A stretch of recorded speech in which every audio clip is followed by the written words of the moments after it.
आपके साथ पूर्वी राय और आप देख रहे हैं हैप्पी टुडे न्यूज। प्रदेश के पूर्व मंत्री व वर्तमान कांग्रेस प्रदेश अध्यक्ष जीतू पटवारी मंगलवार को धर्मनगरी उज्जैन पहुंचे। दरअसल प्रदेश अध्यक्ष बनने के बाद वे पहली बार उज्जैन आए और उन्होंने बाबा महाकाल का आशीर्वाद लिया। इंदौर से सड़क मार्ग द्वारा उज्जैन आने के दौरान जीतू पटवारी का कई जगह स्वागत हुआ। महाकाल मंदिर पहुंचकर उन्होंने गर्भगृह की चौखट से बाबा महाकाल की आरती की। इसके बाद वे नंदी हॉल में बैठे। महाकाल मंदिर परिसर में मीडिया से चर्चा करते हुए जीतू पटवारी ने कहा कि महाकाल की नगरी से गणना शुरू होती है। बाबा महाकाल का प्रताप पूरी सृष्टि पर है। सौभाग्य की बात है कि इस बार मुख्यमंत्री बाबा महाकाल की धरती से बना है।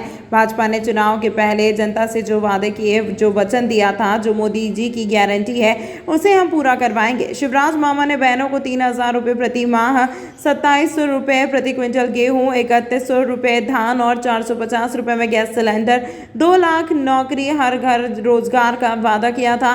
बाबा महाकाल मुख्यमंत्री को सद्बुद्धि दे, ज्ञान दे, ताकि वे सभी वादे पूरे करें। शिवराज भैया बहनों से 3,000 का वादा करके मुख्यमंत्री नहीं रहे, परंतु बहनों के लिए अभी जीतू भैया मौजूद है। मुझे आशा है कि मंत्रिमंडल की पहली बैठक में मुख्यमंत्री वादे पूरे करेंगे और यदि नहीं करते हैं तो पूरे प्रदेश का कार्यकर्ता जनभावना को ध्यान में रखते हुए आंदोलन करेगा। 15 जनवरी के बाद भोपाल से इसकी शुरुआत होगी। विधानसभा चुनाव में कांग्रेस को 40% वोट मिले हैं। अब यहाँ वोट 51% कैसे हो, भगवान इसकी सद्बुद्धि प्रत्येक कांग्रेसी को दे, ऐसी प्रार्थना बाबा महाकाल से की है। लोकसभा चुनाव को लेकर रणनीति बनाई जा रही है। विधानसभा में पंडित जवाहरलाल नेहरू की तस्वीर हटाकर डॉक्टर अंबेडकर की तस्वीर लगाने पर जीतू पटवारी ने कहा कि आजादी के नायक गांधी थे, उसी प्रकार संविधान निर्माण के नायक डॉक्टर अंबेडकर और देश निर्माण के नायक पंडित जवाहरलाल नेहरू थे। तस्वीर हटाना दुख की बात है, हम इसकी निंदा करते हैं। अंबेडकर की तस्वीर लगाना स्वागत योग्य है, परंतु भारतीय जनता पार्टी महापुरुषों में बंटवारा कर रही है, भेद की राजनीति कर रही है। भारतीय जनता पार्टी को महापुरुषों से इतनी नफरत क्यों? प्रताप पूरी सृष्टि पे है, पूरे ब्रह्मांड पे है, जीव मात्र पे है, सृष्टि मात्र पे है, प्रकृति मात्र पे है।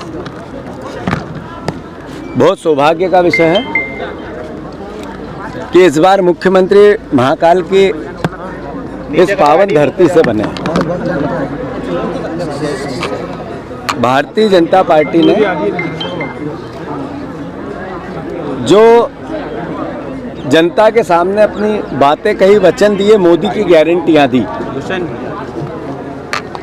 सबसे महत्वपूर्ण, बहनों से शिवराज भैया ने कहा 3,000 रुपया आपको खाते में डालेगा चुनाव बाद तुम्हारा शिव भैया मामा।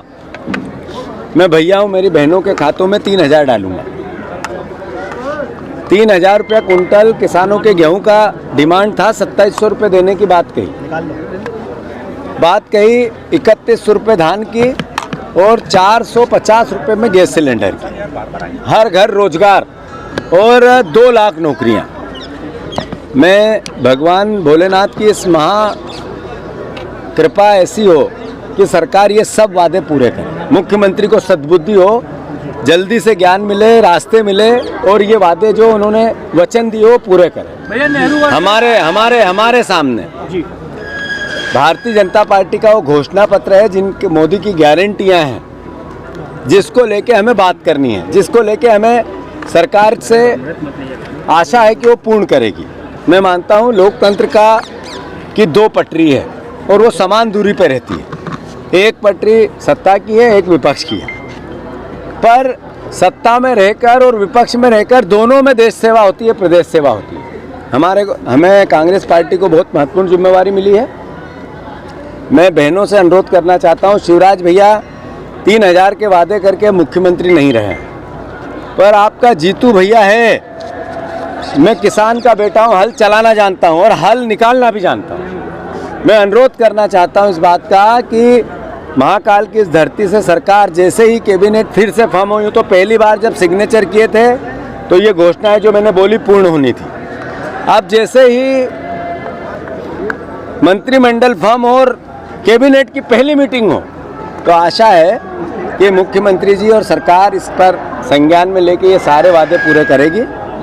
अन्यथा मध्य प्रदेश पूरे में कांग्रेस पार्टी का विपक्ष का कार्यकर्ता उन बहनों और किसानों के हितों के लिए, युवाओं के हितों के लिए, जनता जन भावनाओं का ध्यान रखते हुए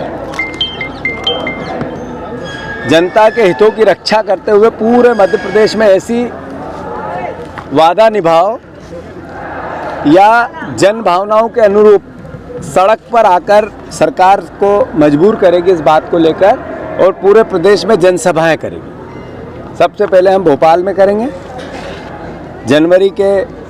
15 जनवरी के बाद की वादा निभाओ, और फिर प्रदेश के पूरे मध्य प्रदेश के हर जिले में होगी।